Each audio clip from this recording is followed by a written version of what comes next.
No momento em que o martelo do juiz atingiu a superfície de madeira, senti algo se quebrar dentro de mim, não fisicamente, mas em algum lugar mais profundo, num lugar que eu nem sabia que ainda podia proteger. Meus pais, aqueles que deveriam ser meu apoio, desapareceram de repente, como se nunca tivessem existido. O testamento do meu avô havia mudado, mas isso foi só o começo. Meu nome é Madalena, e deixe-me pintar um retrato da minha família. Minha mãe, Genovefa, sim, o nome combina. Ela é uma mulher esculpida em pura ambição.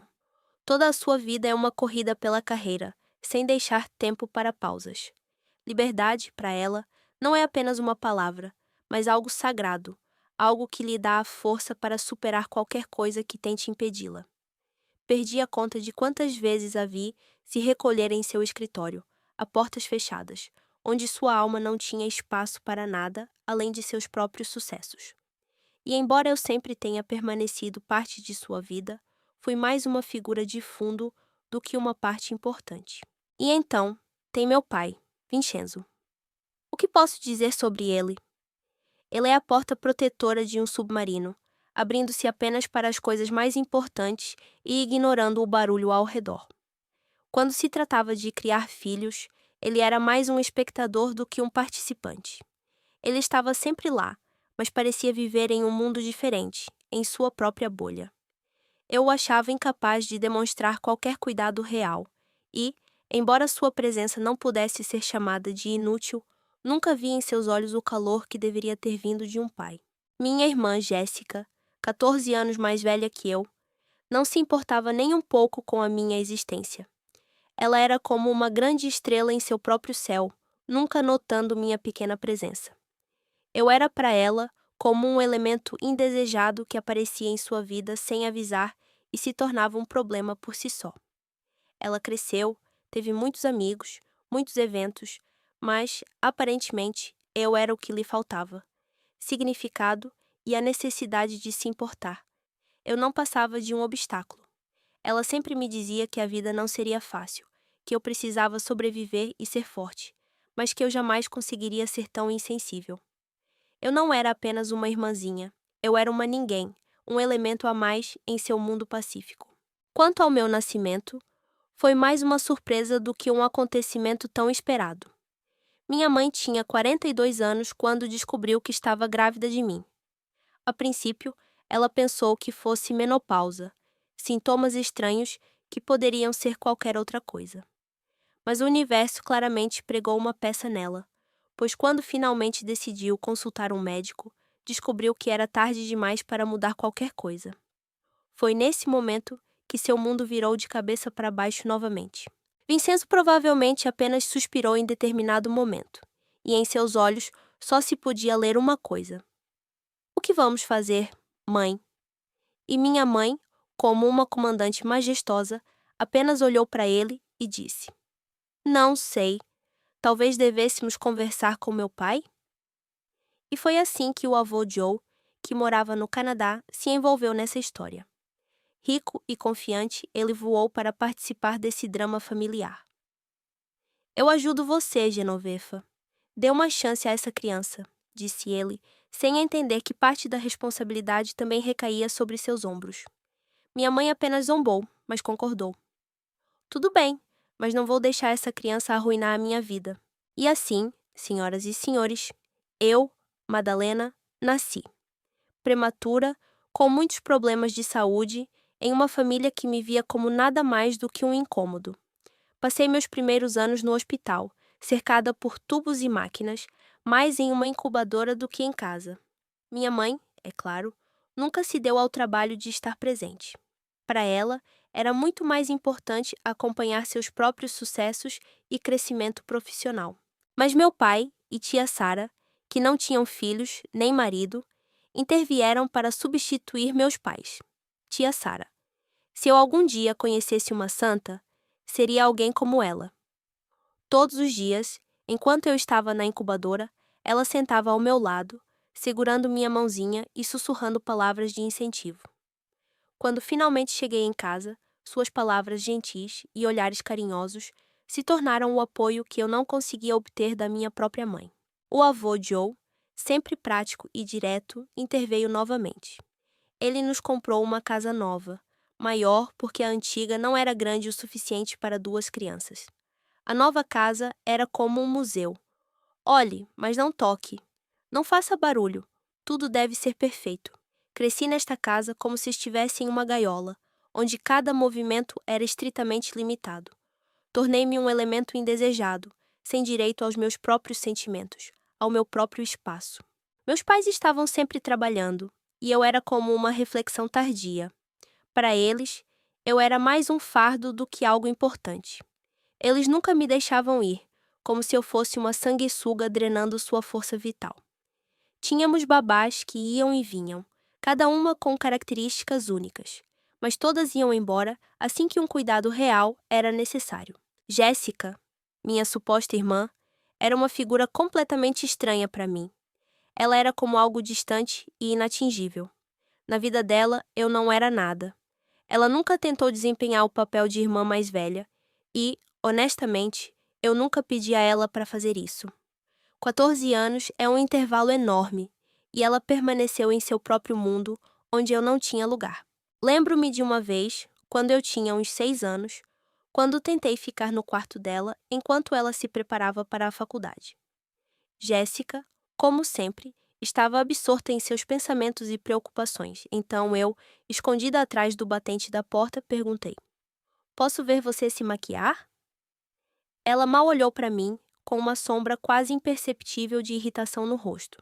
"Não, Madalena, estou ocupada. Vá brincar com seus brinquedos ou fazer outra coisa", disse ela friamente, sem tirar os olhos do espelho. Eu não entendia por que ela me tratava daquele jeito. Eu só precisava de um pouco de atenção, um pouco de cuidado, mas suas palavras foram como um banho gelado, congelando o meu pequeno coração. Mesmo assim, não desisti. "Não podemos fazer algo juntas?" Ela jogou o rímel na cômoda e se virou para mim, com uma expressão ainda mais severa. "Escute, não somos amigas, ok? Não sou obrigada a te entreter. Vai incomodar a mamãe ou o papai. E esse é o nosso vínculo de irmãs." Depois disso, não houve mais nada. Minha mãe piorava a cada dia que chegava do trabalho. A rotina era a mesma. Ela entrava, tirava os saltos e imediatamente ia para o armário de bebidas. Eu, como sempre, tentava ficar por perto, sem sair do seu lado. "Mãe, podemos jogar um jogo ou ler uma história?" Ela se serviu de uma taça enorme de vinho e suspirou profundamente, como sempre. "Pelo amor de Deus, Madalena, você não vê? Preciso de paz e sossego. Vá para o seu quarto brincar. Você já tem idade para se entreter." Naquela época, eu não levava isso a sério. Em algum momento, simplesmente parei de tentar. Por quê? Tudo estava claro. Tornei-me uma sombra na casa, um fantasma na minha própria casa, tentando não ser um incômodo. Mamãe me dava cada vez menos atenção, seu mundo estava cheio de trabalho e suas próprias preocupações. Papai estava sempre ocupado ou cansado demais para me dar atenção. Sua frase favorita era: "Agora não, Madalena." Uma noite, ouvi a conversa deles, quando eu deveria estar na cama. Entrei furtivamente no corredor, com a intenção de pegar um copo d'água, quando os ouvi discutindo. "Vincenzo, você me prometeu que ajudaria com ela", mamãe sibilou, mas eu podia ouvir a irritação em sua voz. "Eu também trabalho o dia todo", respondeu papai, parecendo exausto. "Eu também estou cansado." "Mas ela é sempre tão carente. Como eu vou fazer tudo sozinha?" Não fiquei para ouvir o resto, mas já entendi a minha posição. Aos olhos deles, eu não passava de um fardo, um erro do qual não conseguiam se livrar. Em algum momento, percebi que talvez não precisasse mais tentar. Por que me preocupar?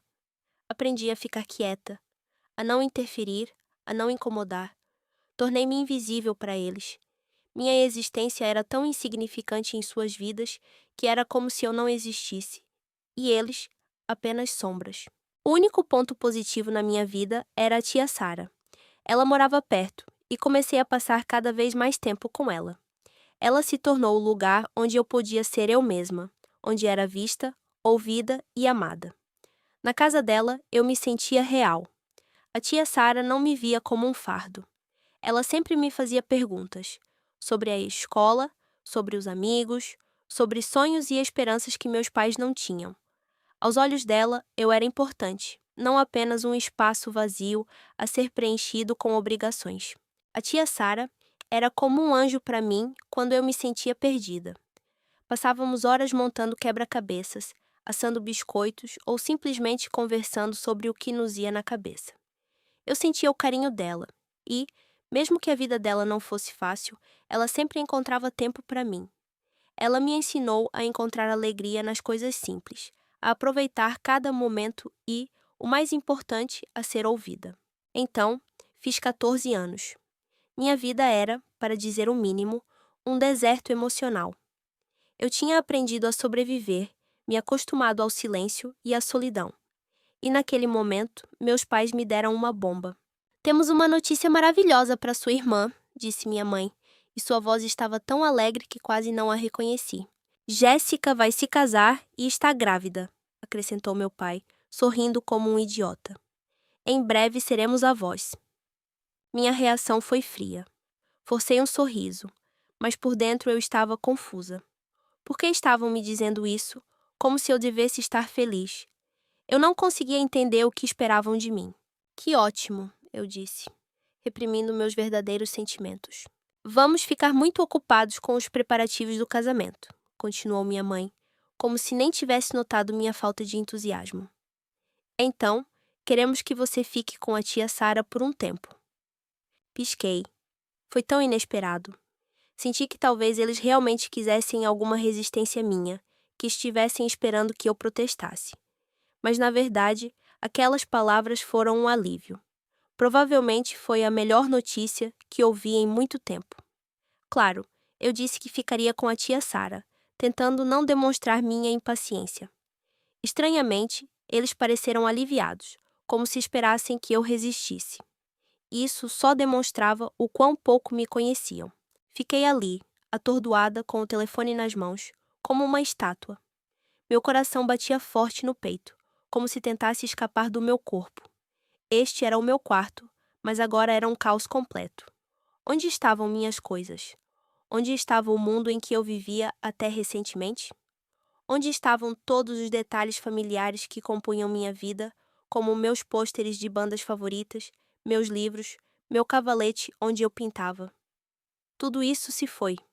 Havia apenas um vazio, cheio de coisas estranhas que eram estranhas e desconhecidas para mim.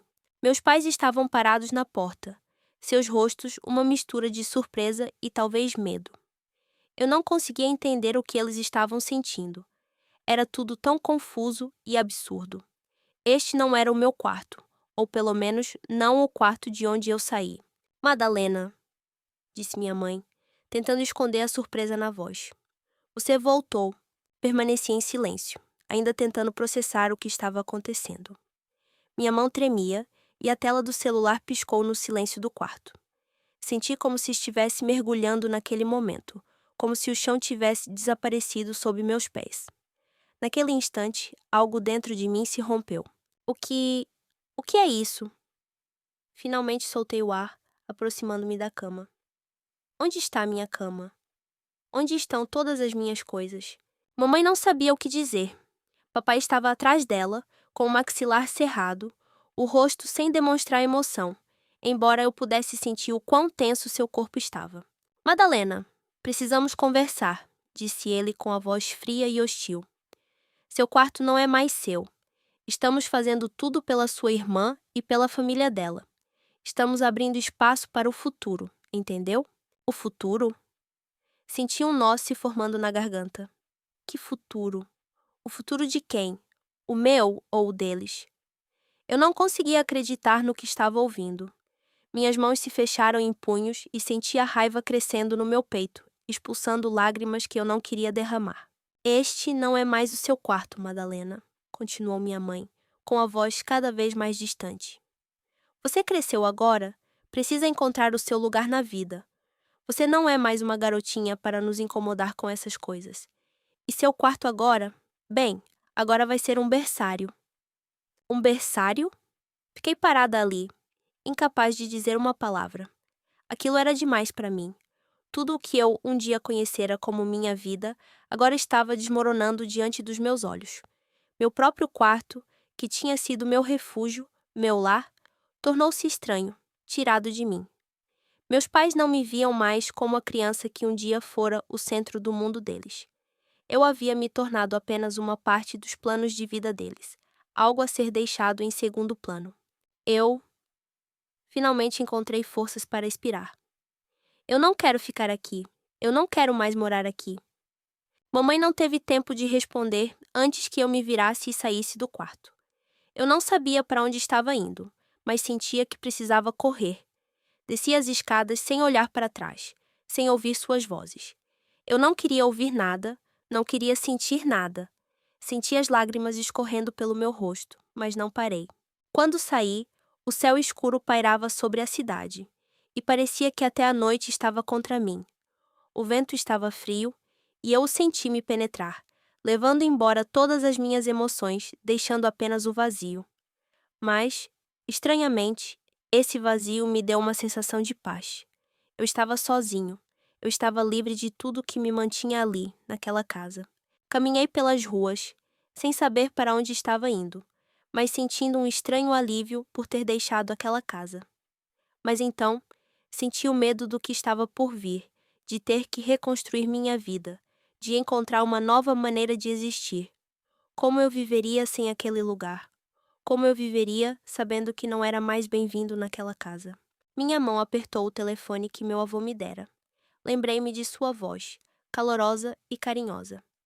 Ele sempre foi um apoio para mim e, talvez, naquele momento, eu tenha entendido que era esse apoio que me ajudaria a superar tudo. Segurei o telefone no ouvido e, embora o medo ecoasse em minha voz, disquei o número. Oi, vovô, eu disse, tentando parecer calmo, mas sentindo uma tempestade crescendo dentro de mim. Madalena, ouvi sua voz calorosa. O que houve? Por que você está tão chateada? Eu não conseguia mais conter as lágrimas. Elas fluíam como chuva, e não importava o quão longe eu estivesse. Meu coração sentia uma coisa: vazio. Fiquei parada na soleira da porta, sentindo o vento frio passar por baixo das minhas roupas, como se tivesse atingido meu coração, onde antes havia conforto e calor. Mas agora, tudo o que restava era o vazio, vasto e árido.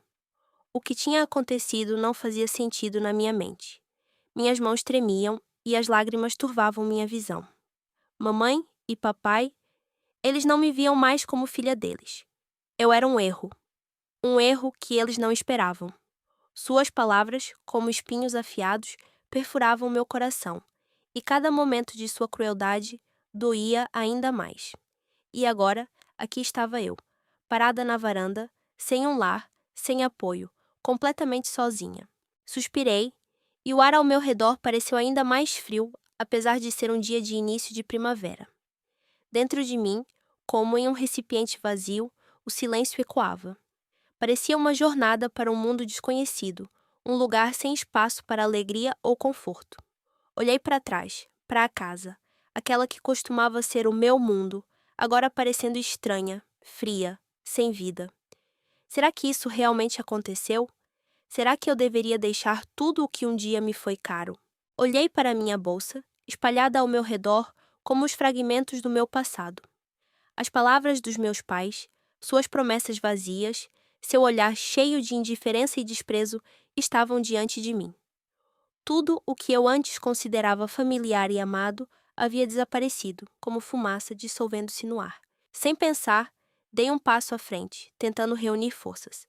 Peguei minha bolsa e a puxei para perto do peito, como se ela pudesse devolver ao menos uma pequena parte do que eu havia perdido. Mas a dor não diminuiu, só aumentou. Estava lá a cada passo que eu dava, a cada respiração. Por quanto tempo eu continuaria buscando compreensão? Por quanto tempo eu estaria destinado a me sentir estranho e indesejado? Sem saber para onde ir, caminhei em direção à casa da tia Sara. Podia não ter sido meu lar, mas era o lugar onde eu pelo menos sentia um vislumbre de amor. Eu não podia voltar para meus pais. Não podia. Seria muito doloroso. Eu não sabia o que fazer ou como viver agora, mas precisava encontrar um refúgio, mesmo que fosse um pequeno fio que pudesse me tirar daquele inferno.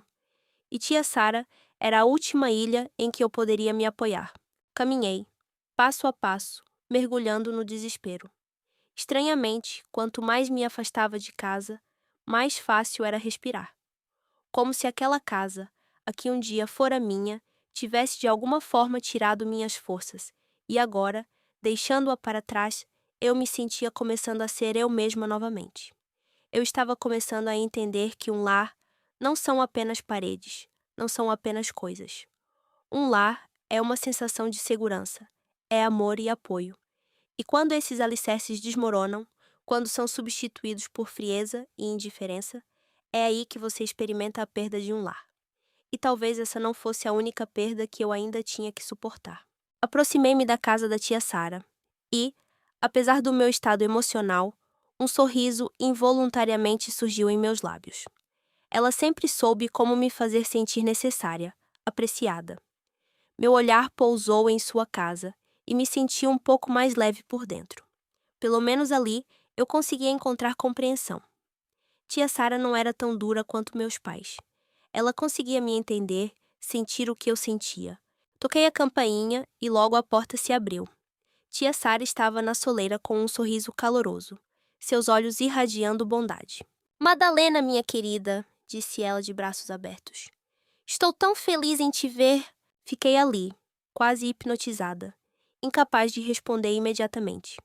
Mas quando seu abraço me envolveu, me senti um pouco mais segura. No entanto, por dentro, tudo ainda estava agitado porque, apesar desse amor e cuidado, não havia paz em minha alma. A paz não poderia retornar depois do que havia acontecido. Entrei e tia Sara, percebendo as lágrimas em meus olhos, fechou a porta delicadamente. Não trocamos uma palavra. Ela simplesmente colocou a mão no meu ombro e eu senti todo o apoio que me faltava em seu silêncio. Eu não tinha pressa em contar a ela o que havia acontecido. Apenas sentei na cadeira, esquecendo das minhas malas, e senti como a tensão em meu corpo lentamente começou a diminuir um pouco. Mas ainda assim, eu não conseguia me livrar da sensação de que minhas mãos estavam vazias. Eu estava sozinha, e tudo o que eu podia fazer era tentar me recompor, pedaço por pedaço. Não sei quanto tempo fiquei ali sentada, chorando nos degraus, tentando entender o que tinha acontecido. Lá dentro, tudo estava de cabeça para baixo. Meus pensamentos incapazes de se reunir em uma imagem coerente. Na casa onde nasci, eu não era desejada, não era amada. Eu não passava de um fardo, um erro que eles simplesmente escolheram esquecer. Era impossível entender o que os havia movido. Uma paixão por um novo ideal de família ou apenas um desejo de se livrar de todas as lembranças do passado. Mas naquele momento, sentada nos degraus frios, eu sabia apenas uma coisa. Eu havia perdido minha família, meu lugar neste mundo. Passou-se algum tempo, até que eu reunisse forças para me levantar. As malas, que agora pareciam insuportavelmente pesadas, pressionavam meus ombros como um peso, como se meus pertences estivessem sobrecarregados não apenas pelo peso físico, mas por tudo o que eu havia deixado para trás. Funguei, enxuguei os olhos e continuei andando, sentindo como cada passo me causava dor. Não sabia quanto tempo havia passado, mas a sensação de vazio e solidão nunca me abandonou. De repente, em meio ao meu sofrimento silencioso, uma voz familiar cortou o ar. "Madalena, você está me ouvindo?" disse ele. E havia tanta preocupação em sua voz que eu estremeci. Dei um pulo, olhando ao redor freneticamente, até perceber que a voz vinha do meu celular. Por um momento, senti como se o estivesse ouvindo ao vivo, bem ao meu lado. Mas quando atendi o telefone com as mãos trêmulas, uma onda de terror me invadiu. Vovô. Ele tinha visto. Ele tinha visto tudo. "Ah, querida." Sua voz estava rouca de emoção. "Sinto muito que você tenha passado por tudo isso.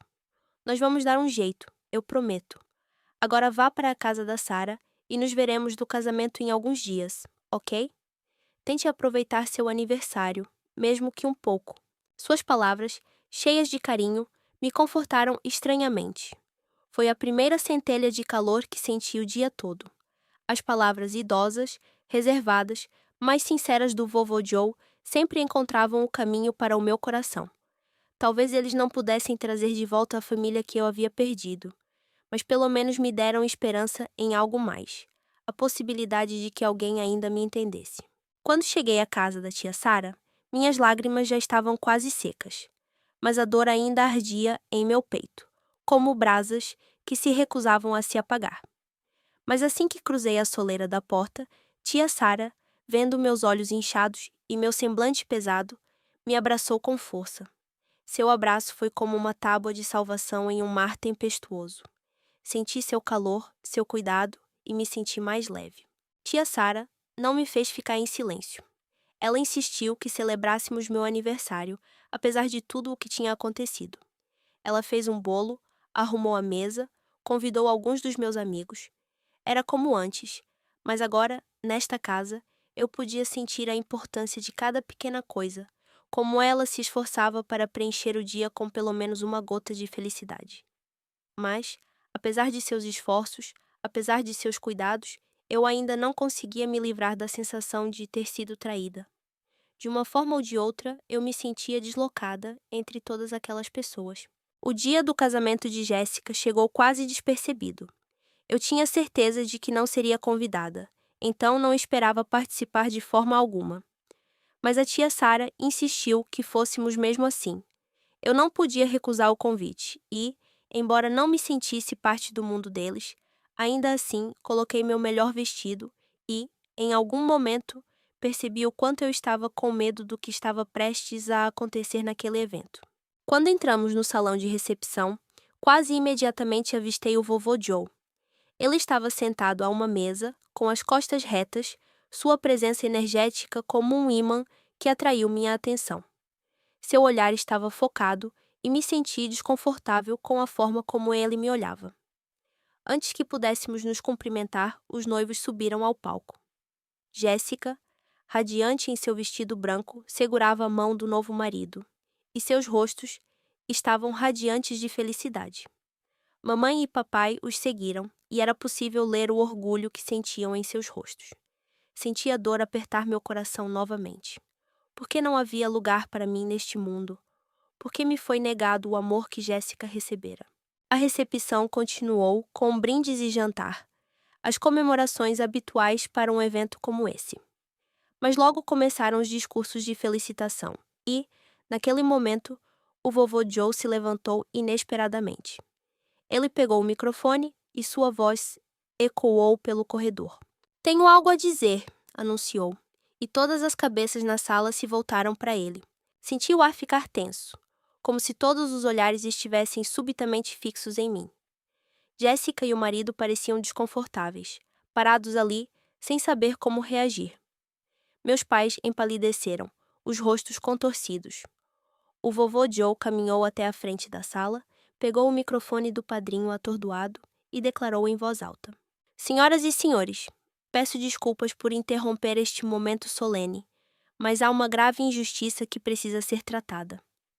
Ele começou a contar como meus pais me trataram, como o ressentimento deles pelo meu nascimento impactou toda a minha infância. Não poupou detalhes, desde as palavras cruéis até a forma como me expulsaram de casa no dia em que nasci. A cada palavra que dizia, as expressões nos rostos dos convidados ficavam mais chocadas, desconfortáveis e indignadas.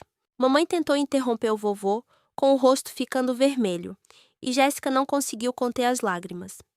O rímel escorria pelo rosto e seu novo marido se remexia desconfortavelmente, sem saber como reagir. Os convidados começaram a cochichar, lançando olhares de desaprovação para meus pais, e eu senti como eles se tornaram estranhos para mim, completamente estrangeiros. No momento em que o juiz olhou para a tela e viu o vídeo em que meus pais me expulsaram de casa de forma cruel e desumana, toda a atmosfera no tribunal mudou.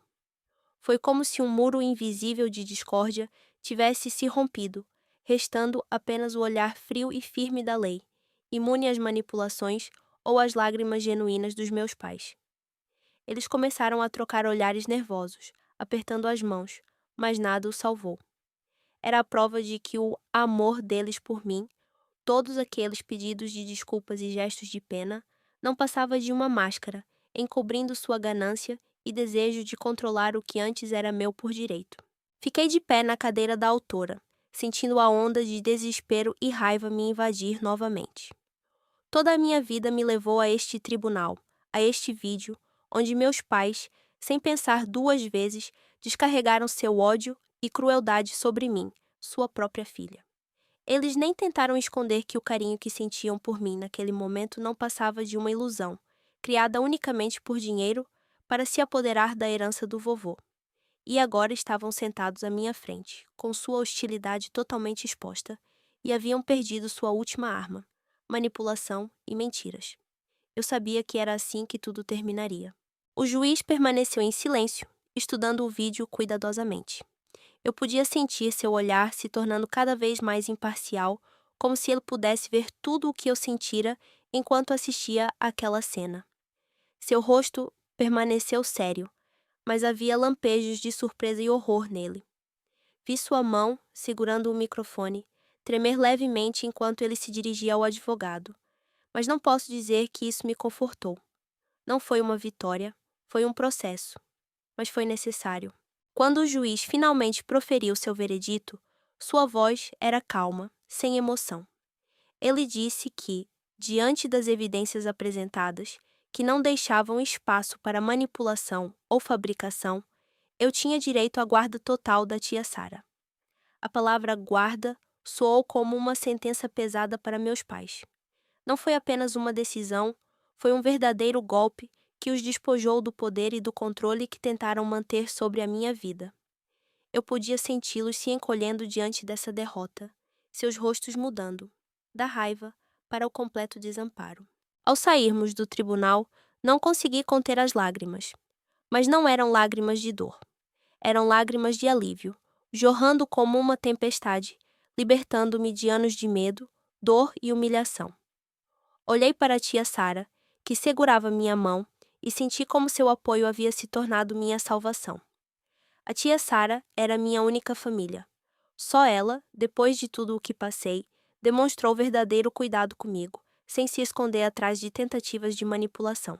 Quando saímos do tribunal e fomos para a rua, o ar parecia especial. Fresco, revigorante, mas não sufocante. Não estava, como antes, cheio de amargura, raiva e medo.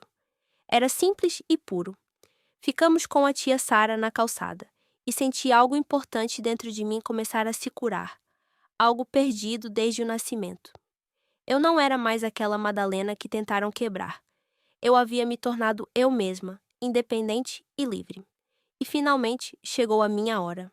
Naquela noite, sentei-me com a tia Sara em sua aconchegante cozinha e, embora meu coração estivesse pesado por tudo o que havia passado, senti que agora estava no caminho certo. Eu não estava mais sozinha neste mundo. Tia Sara, sentada à minha frente à mesa, apenas me olhou com tanto carinho que lágrimas brotaram dos meus olhos novamente. Mas agora eram lágrimas de gratidão, não de dor. Ela havia me salvado, me dado uma segunda chance na vida. Eu não sabia o que viria a seguir, mas sentia que tudo o que acontecera era inevitável. O destino me trouxera até ali, a este momento. Não pude deixar de reconhecer que havia uma razão para tudo o que acontecera. Finalmente consegui olhar para tudo de uma perspectiva diferente e entender que a tia Sara não era apenas uma parente, ela era minha salvação, meu último refúgio. Na manhã seguinte, acordei com a sensação de que todas as provações haviam ficado para trás. Eu sabia que ainda haveria dificuldades pela frente, mas agora eu tinha forças para enfrentá-las. A tia Sara, com sua incrível gentileza e resiliência, havia se tornado minha luz-guia. Eu estava pronta para enfrentar o novo dia e talvez, um dia, eu voltasse a acreditar no que significa fazer parte de uma família de verdade. Jamais esquecerei a expressão no rosto da juíza enquanto observava meus pais me empurrarem impiedosamente para o lado, sem considerar as consequências, quando o vídeo terminou. O tribunal estava em silêncio mortal. Todos os presentes pareceram prender a respiração, e a juíza, olhando para a tela por um último segundo, finalmente se virou para eles. Sua expressão era rígida, como se estivesse envolta em gelo, e naquele olhar estava todo o poder da justiça que ela não tinha medo de demonstrar.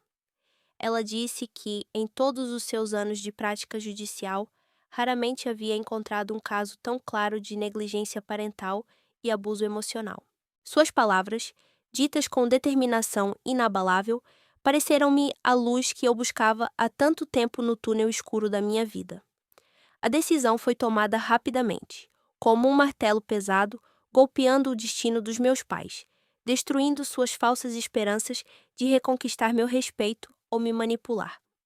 Tia Sara agora se tornara minha guardiã plena, e os direitos dos meus pais estavam oficialmente revogados. Quando o martelo bateu, senti como se um peso invisível tivesse caído de cima de mim. Aquele fardo pesado e sufocante que carreguei por todos aqueles anos desmoronou, e, pela primeira vez na vida, senti alívio, libertação. Eu estava livre da influência tóxica deles, de suas manipulações e traições. Finalmente, minha vida era só minha. E naquele momento, ficou claro para mim que talvez fosse exatamente para isso que toda essa luta tinha servido. Para me ensinar a ser forte, livre e independente. A vida, estranhamente, tem um jeito engraçado de voltar ao ponto inicial, como se tudo o que você vivenciou voltasse com força e significado renovados quando você menos espera. Justamente quando eu pensava que o drama havia acabado e que eu finalmente havia encontrado a paz, o vovô Joe nos chamou ao escritório do seu advogado. Minha cabeça ainda estava em turbulência, e a incerteza dos eventos passados não me abandonava, mas segui a tia Sara até aquele escritório antigo, porém aconchegante. Sentamos em poltronas de couro macio, cercadas por estantes altas de madeira escura e pelo cheiro de papel velho que sempre me lembrava algo importante e fatídico. A atmosfera na sala era quase mística, mas, ao mesmo tempo, não havia espaço para risos ou piadas. Esperamos, e eu não conseguia me livrar da sensação de que o destino estava me preparando outra surpresa. O vovô, sentado à nossa frente, começou a falar em tom sério, mas seus olhos brilhavam, e percebi que, desta vez, algo significativo estava prestes a ser dito. Ele se levantou e acenou para o advogado, que pegou um documento grosso e o colocou sobre a mesa. Durante todo esse tempo, o vovô nos observou atentamente, e eu não pude deixar de sentir que cada olhar dele carregava um significado oculto, como se ele soubesse que era assim que as coisas deveriam se desenrolar.